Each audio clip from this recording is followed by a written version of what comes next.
La commission d'enquête sur le fonctionnement du SAMU social reprenait ses travaux ce matin après la trêve estivale. Jean-Christophe Peuzès, on vous retrouve en direct du Parlement bruxellois. La matinée a été occupée par une très longue audition de l'ex-ministre Eveline Uyttebroeck.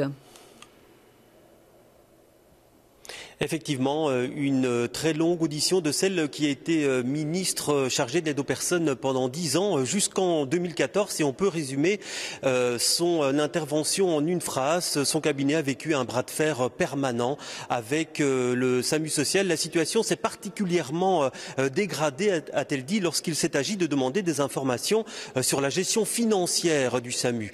Eveline Uyttebroeck dit n'avoir jamais été mise au courant des rémunérations des administrateurs, ni du versement des jetons de présence, mais on suspectait un manque de transparence financière, notamment dans l'attribution des marchés publics. Un rapport a donc été demandé à l'inspection des finances. Il a confirmé les manquements, mais le hic, c'est qu'après ça, il ne s'est pratiquement rien passé. Le gouvernement de l'époque n'a pas réussi à se mettre d'accord sur l'envoi d'un observateur au sein du conseil d'administration du SAMU social, pas même d'accord sur l'envoi d'une lettre aux responsables du SAMU social. Alors comment expliquer cette situation?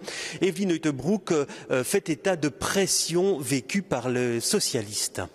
L'importance à la fois de la ville, à la fois de son président de CPS qui avait quand même un caractère absolument bien trempé, faisait une pression politique sur des cabinets, je ne parle pas que du mien, des questions sur les cabinets socialistes et sur les ministres socialistes qui étaient très clairs.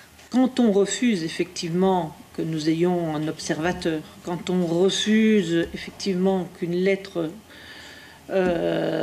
soit envoyée, je pense que là, effectivement, il y avait des contacts qui étaient pris qui ont fait que des choses n'ont pas pu se faire, clairement. Jean-Christophe, un mot encore sur la suite des auditions de la commission d'enquête, à commencer par ce matin, ce midi. C'est l'ex-ministre Brigitte Roels qui est entendue.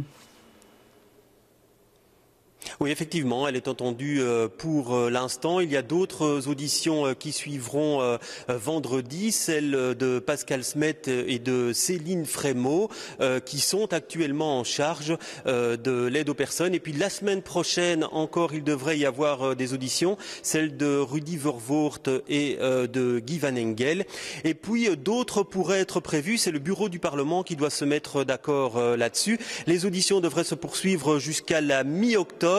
Et les commissaires espèrent un rapport intermédiaire pour le mois de novembre, mais ça reste encore pure théorie puisqu'il faudra obtenir un consensus sur les recommandations à faire pour la gestion future du SAMU social.